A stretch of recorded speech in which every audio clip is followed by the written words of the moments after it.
I'll follow your lead.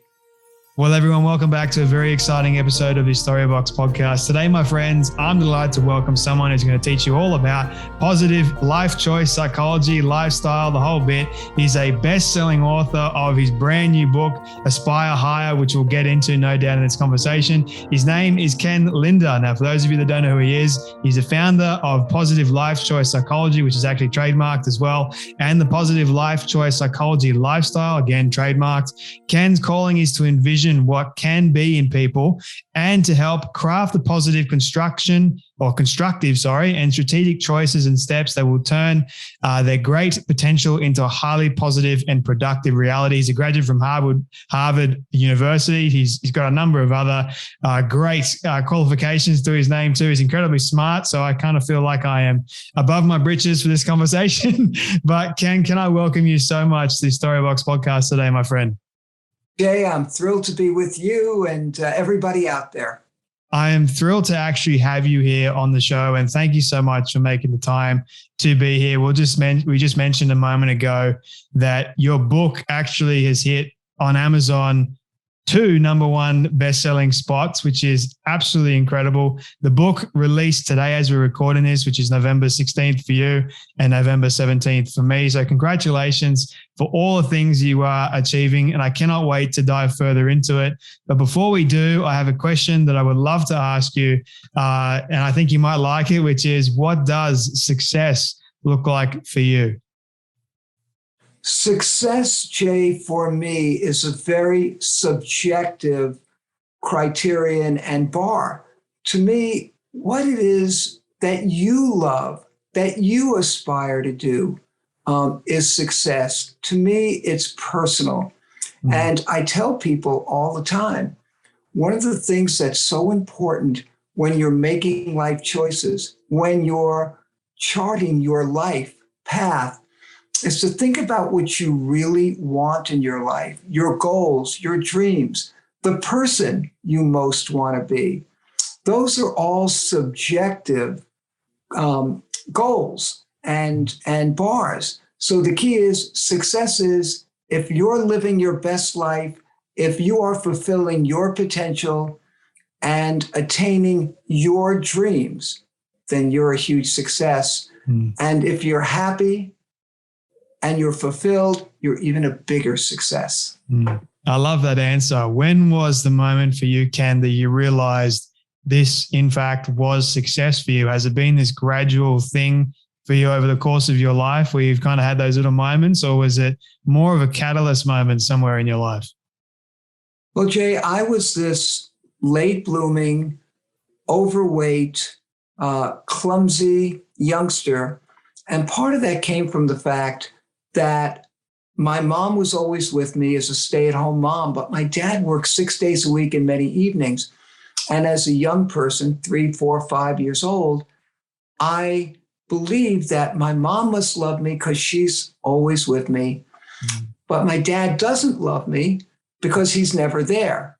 And what I didn't realize until I got older was that my dad was working all those days and all those evenings so I could have the education that he never had.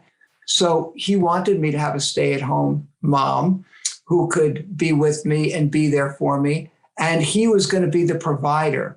And back then, that's oftentimes what happened. Mm. And it wasn't until I was a bit older that I grew to love my dad because I understood why he was working so hard. Yeah. But the thing was that being that late blooming kid who used to eat every time I felt rejected, I had a lot of insecurity issues. And it wasn't until I had a teacher in high school, a sociology teacher who believed in me, a tennis coach who believed in me, and my mom always believed in me. And those 3 people were the wind beneath my wings, to quote Bette Midler. It was the fact that people saw the best in me and they saw that I had potential.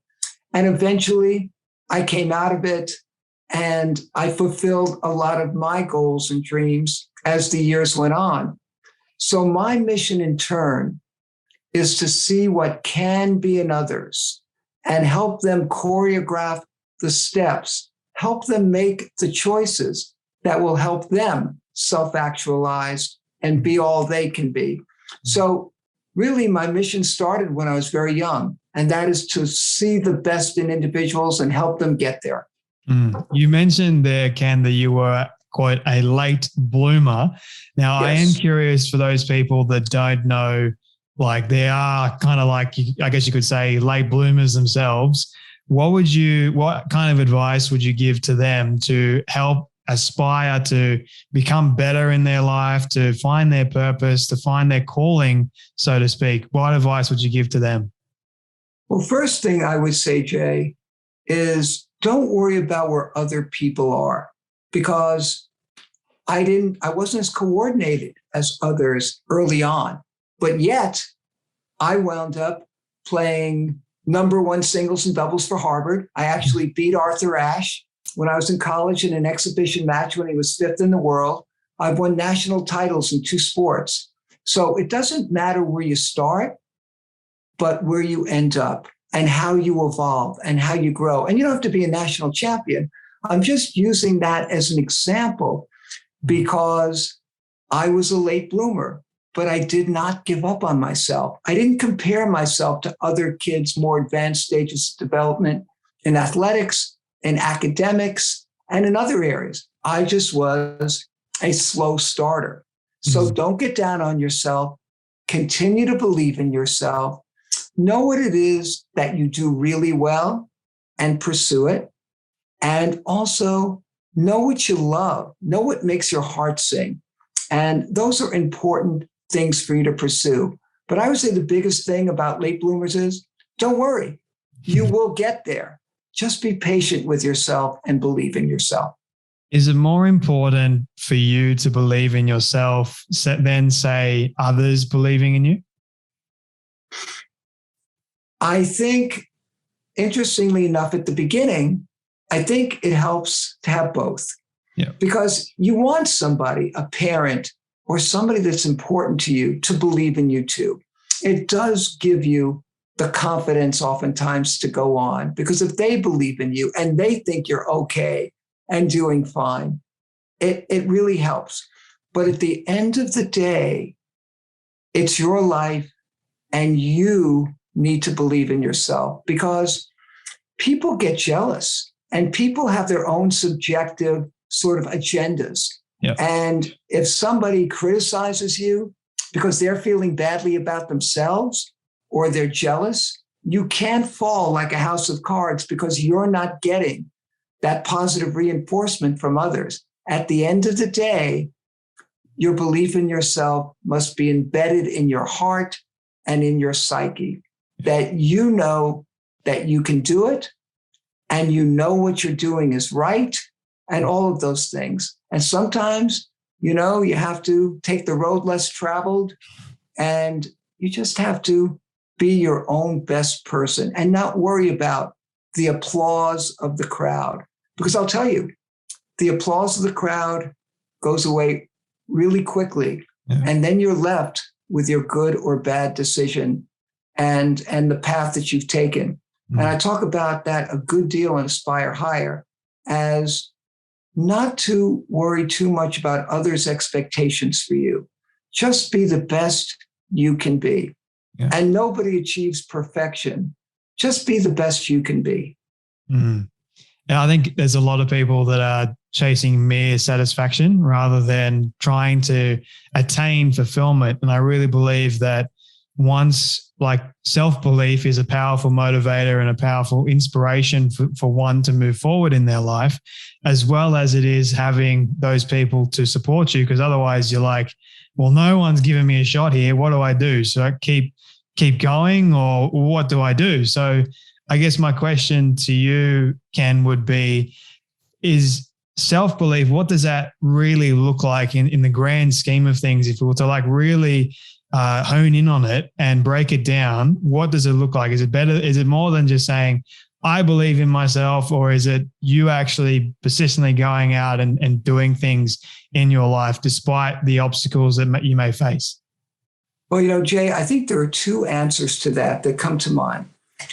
And again, in both of these cases, I talk about it in Aspire Higher. One is, in order to get core confidence in anything, you do need to get some victories. It's really interesting. I remember Tiger Woods in his heyday when he was winning lots of golf tournaments. He was down by 5 strokes going into the final round of play. And he came back and won the tournament by 1 stroke. And at the end of the tournament, the commentator walked up to Tiger and said, what was going through your mind when you were down 5 strokes going into the final round of play? And Tiger confidently and succinctly said, I knew I could come back. I've done it before. And that to me spoke volumes, because you can think you can do something, you can hope that you do something, but until you actually do it, you don't really believe you can do it, really. And that's the way you grow. The key really is you want to take small steps in anything you do. Take small steps, get small victories, and realize that you can accomplish this. I realized that I could be a good athlete when I started to win matches. And at first I played against, weaker players, but I started to win. I didn't win all the time. And by the way, I've learned more from my losses than I have from my wins, because it shored up things that I needed to work on so I could get more victories. But that's for another time. But the key is, if you can take baby steps, get baby victories, and then bigger victories, and then you take a little bit more of a risk and you start developing more of a repertoire. That's how you do it, because that's how you get the core confidence, through small victories and then bigger victories, whether it's playing tennis, whether it's any sport, whether it's academics, whatever it is, get those small victories first, master them, and you'll start to feel really great about your chances of achieving great things in your chosen field. The word compound comes to mind whenever I think of that. Like, all the little things, they will eventually add up to something bigger, something greater. Like, you just got to stick to the path, keep going, take the knockbacks, take the failures, because they're going to be there to help set up for the greater wins, if you want to use that.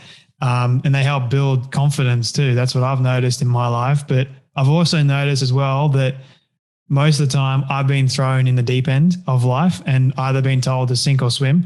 And it's kind of like, for me, I'll sink for a long period of time, but I've found that sinking is so much better than it is swimming, because it goes back to that saying that you just mentioned, that you learn more in your failures than you do in your wins or successes, so to speak. So I love this. I love this whole topic of conversation. It's so important, especially for young people today. But one question that I do want to ask you now, Ken, is, do you remember one failure in your life that sort of was like really, really crushing? And what did you do as a result of that crushing failure? I can think of many crushing failures, honestly, but I'll just give one, because I think it's really illustrative of the growth step. I remember when I was playing in the juniors in tennis, and I was doing very, very well at 16 and 17. And then I went into a men's tournament, and I played someone who had an amazing left-handed serve and was just a really great left-handed player.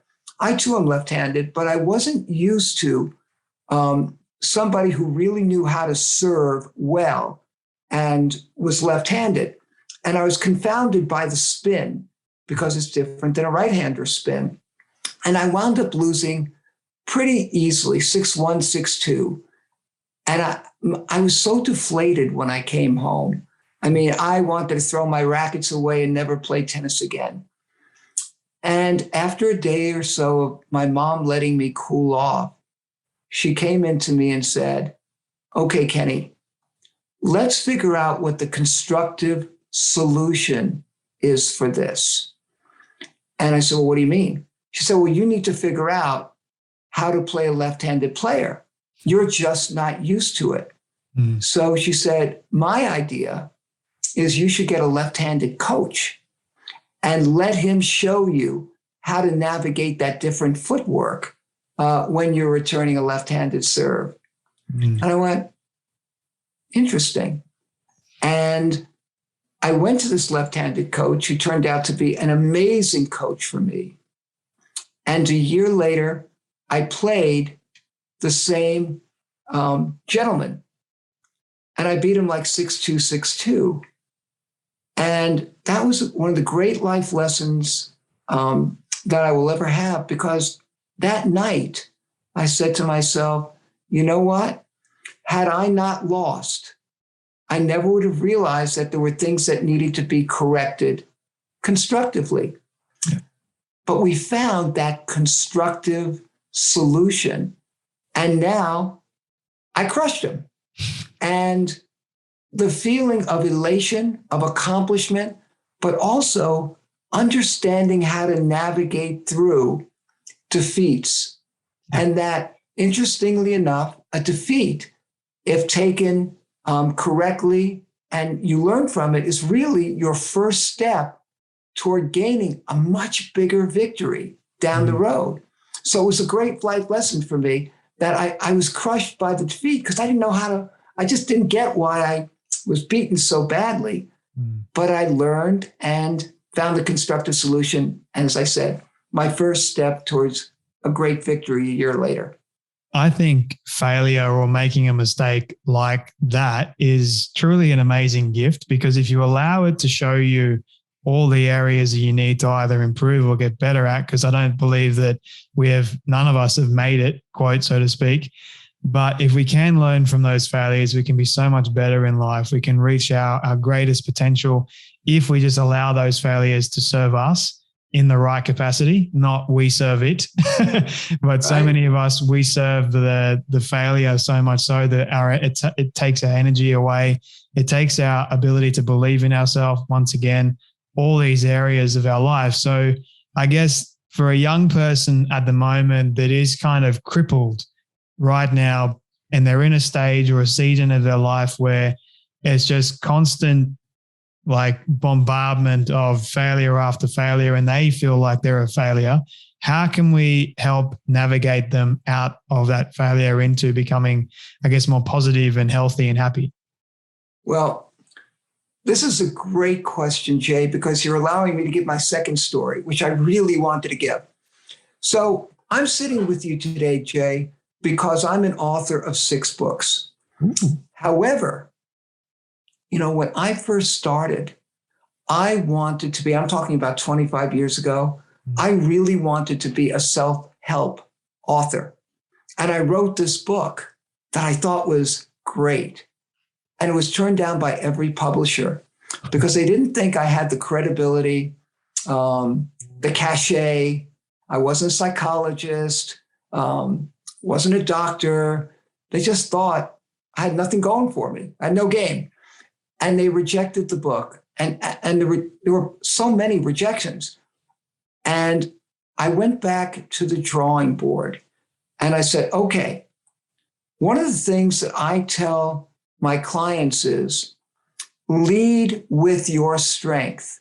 If you're going to go for a job interview, if you're taking a job, know what it is you do well. What are your assets? So I went back and thought, okay, what are my assets? Because I'm at rock bottom here. And again, what's the constructive approach? Going back to what my mom told me. So I said, okay, I am a broadcasting talent agent and I represent many well-known people. So I decided, okay, I've got that cachet. Let's lead with my strength. I wrote a broadcasting book.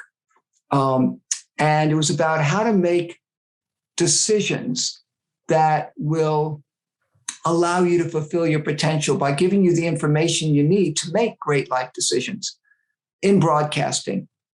And I wound up going to the library, into bookstores. I saw who the publishers were of broadcasting books.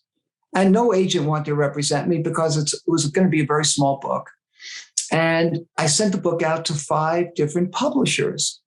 And 3 of them liked the book. 1 of them published it.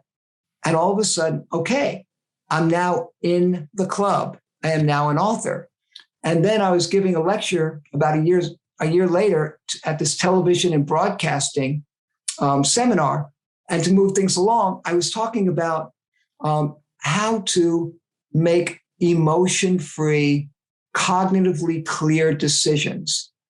And I talked about how to use the energies from your emotions and channel them in a positive way. And at the end of the lecture, an ex-Oprah Winfrey Show producer came up to me and said, nobody's talked about emotions the way you do. And you have a book there. You should pursue that. And I wound up writing the book.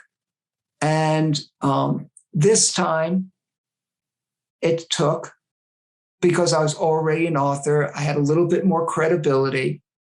And that book got published. It was called Your Killer Emotions, and it was a bestseller. And I've now written, 3 other self-help books. So the key is, what I did was I figured out the most constructive path. And trust me, I was rejected by agents and publishers. I couldn't get any lower. So I needed to figure out a different game plan, a more constructive, creative way to get to where I wanted to go. And that's what I did. So if you're getting bombarded by rejection or things aren't working out, just do a reset. Think about what your assets are. Think about what a more creative choreography is to help you get to where you want to go.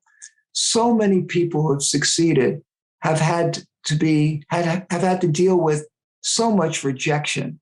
Yeah. And I've been rejected so many times in so many different areas, but I stuck with it and figured out a better, more constructive way. So that would be my best advice to all of you, because there is a way if it's meant to be.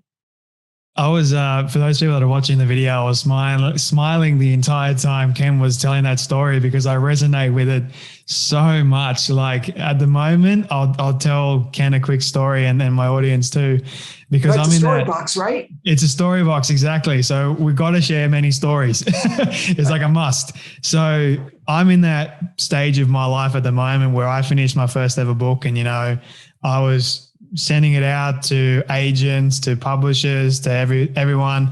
I was getting rejection after rejection after rejection. I couldn't figure out what's going on, because I thought, it's a great book. It's great stories in there. It's got a good message, but everyone seemed to think, well, you've got this audience of the story box, you got all this stuff going for you, but I wasn't really leading with my strength, if that makes sense. I was leading with what I thought was my strength, but not really.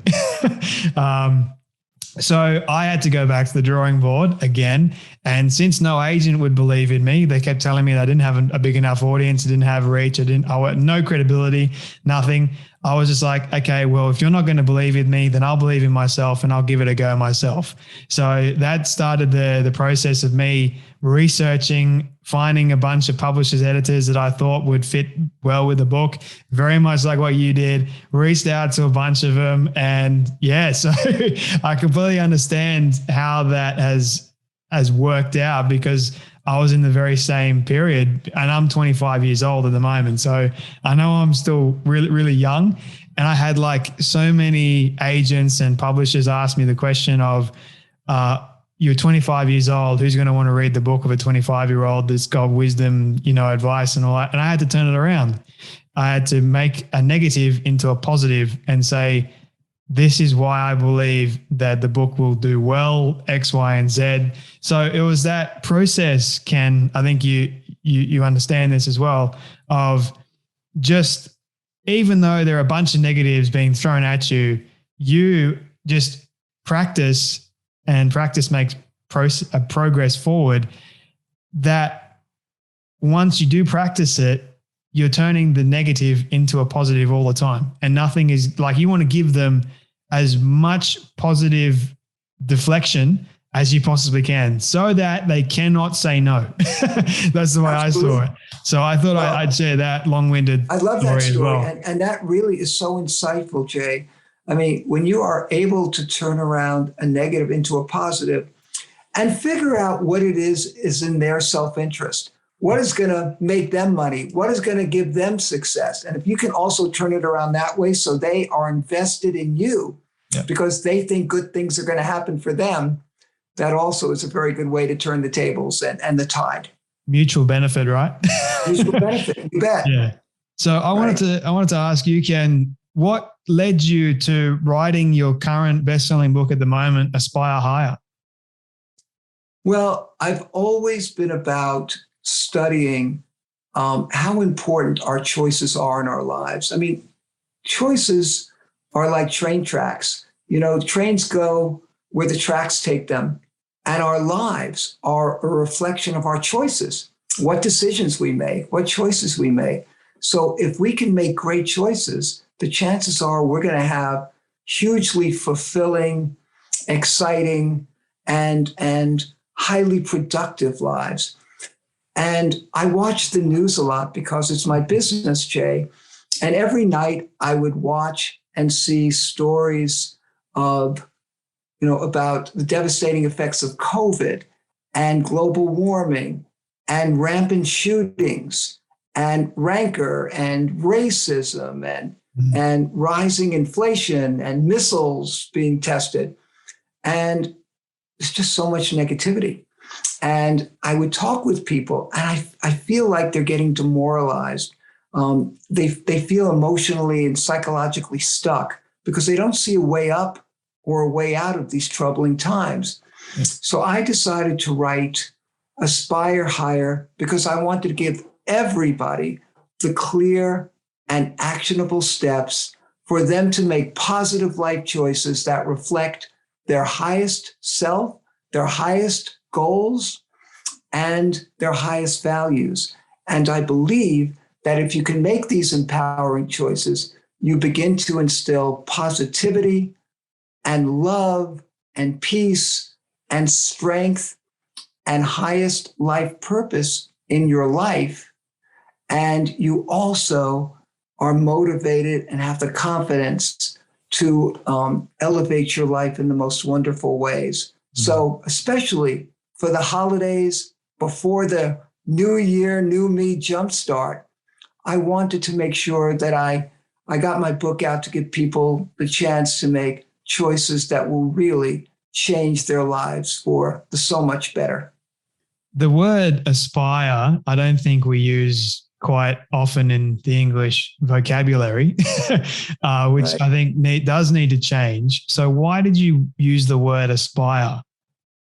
Well, when you are thinking about your highest goals, your highest values, your highest self, you're aspiring higher. And that's what you want to do when you make your life choices, because if you can make choices that help you attain your greatest goals, being disciplined and not always settling for the immediate gratification, and think about the person you ideally would want to be. It helps you be the best person you can be. These things, these aspirations help you stay on the path, the disciplined path to accomplish what you want to accomplish. And one of the things, Jay, that's included in aspiring higher and making your very best choices is that you need to take quality, quiet time to think about what you really want in your life. What is it you want to attain in your life? Who is it you want in your life? And what kind of person would make you proud of? What kind of person do you really want to be? And I think we don't take enough time to really think about what we really want in life. We're so busy, we're running, we're just putting Band-Aids here and there and everywhere, but we don't take time to dig down deep and find out what the truth is. What do I really want? The other part of it is, and we started with this earlier, Jay, it's what you want in your life, not what somebody else wants for you, not what your teachers want, not what your spouse wants, not what your partner wants. not what your teachers want or your employer wants for you. It's your life. It's your life path. They're your choices, and your choices are your gifts. Make the most of them. Don't be somebody who later says, I woulda, shoulda, coulda done all those things, but I didn't. Yeah. Go for it. Follow your passion. Know what makes your heart sing and make choices that reflect what makes your heart sing and will help you accomplish all of those great things. And that's what Aspire Higher is all about. I love it. I really, really do love it, because this aligns perfectly with the Storybox's vision and mission, and even my own purpose to help others realize their worth and reach their full potential, and to just go for it. Whatever idea that they have or desire, just if it's good, that is, to just go for it, right? So where do you want people to get a copy of your new book, Ken? Well, my website is positivelifechoicepsychology.com, where there are plenty of essays, and you can purchase the book there. And Barnes & Noble and Amazon.com and Target.com, Walmart.com, Booksamillion.com, Indiebound.com, and any bookseller will have Aspire Higher. So I'm excited for people, if they want to make positive life choices that truly elevate their spirits, their positivity, and their lives, to think about either buying it for themselves for the holidays and the new year, or for somebody you love. Perfect Christmas gift. But I think, for it. So how about for people that are currently in Sydney, Australia, or even in Australia, like other countries in the world? Is it going to be available soon there? I would think so. Luckily, I have a publisher that is involved with all sorts of agents in different countries, but maybe you can educate me, Jay. Wouldn't one be able to get a book on Amazon.com in Australia or not? They should be. They would ship it to you. We've got Amazon.com.au, which does bring over some copies, but it all goes down to the rights of the book, whether or not it's available in Australia, if they've obtained the I will rights. check that out from my publisher. So once that happens, I think I'm not like the best at all, but I have heard from agents and things like that it's hard to send copies to Australia sometimes if the publishers are smaller-ish kind of thing. But I'm sure it's a question you could ask your publisher, and hopefully we can get them here, because I would love to. I go into the bookshop all the time. I would love to go in and see my friend, your book right there on the stand, because I'm going to promote it like crazy. Well, thank you. I will promote it as well.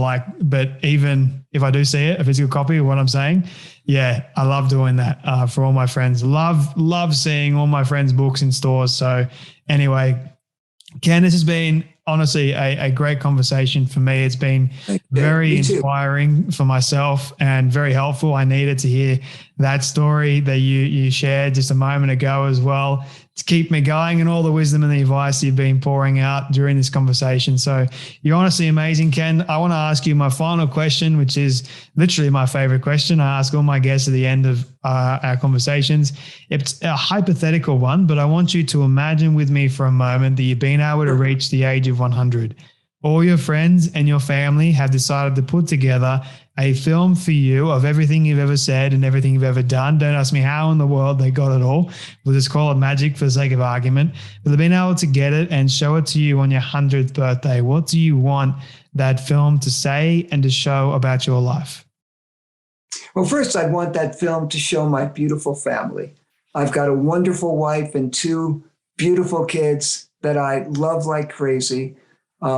Show my parents, and it would show our wonderful doggies, our two pugs, and my little Maltese dog, Peanut, who passed away a little bit ago. And it would have a copy of Aspire Higher, because I think Aspire Higher is by far the best book I've written and will ever write. I think I got it right, and it was written from the heart, and it's written to really help people. I've been coaching people, Jay, for 38 years to make life choices that help them fulfill their potential.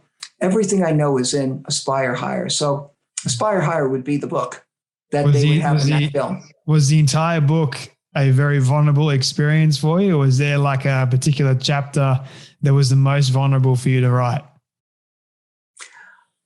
I'm pretty open about, I do tell the story about my dad and my being overweight and all of that.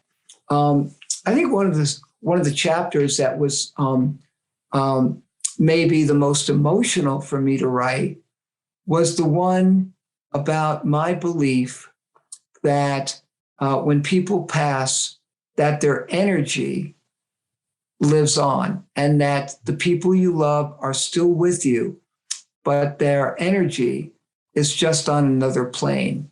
Mm. And I really believe that I feel, and I've had real signs from my mom and dad. And so it was, in talking about positive life choice psychology and philosophies, I went into that philosophy as to why I believe it, and going back and talking a little bit about my dad passing and my mom passing and all of that was a bit emotional. But it's also positive because I really feel that they are there. Yeah. And I hope that I can comfort people when they do lose somebody they love, that spirit soul energy is still there. And scientists say energy doesn't vanish. It's in another form. Well, I believe that energy is around. It's just in another form. Mm. I like to believe that too, right? Like I like to believe that my grandfather is very much still with me. He's still watching over me. He's still, I guess you could say, my guiding light as well in many respects. Same with my grandma, my two dogs that passed. So all these, the ones that I've lost in the course of my life, I like to believe that they are still in some way with me energy wise. And like, because whenever I go to say where my grandparents are buried and I sit there, I feel it. Like it's this strange feeling, but I know that they're there with me. Kind of, I like the illustration of a human being, a real human being sitting down, and then you got kind of like two spirits or two angels next to them and like hand on the shoulder kind of thing. That's what I like picturing, but that's just me. So, well, Jay, here's the thing. This has been such a great talk and such a great interview. I think we're gonna have to put this interview in that film too. Oh, you're amazing. I would love to see it one day in your film, but yeah, that caught me off guard actually. Thank you so much, Ken. You're an absolute legend. I really enjoy this conversation, but thank you so much once again for joining me today on the Storybox podcast. Until next time. Well, thank you so much, Jay. It's been a pleasure.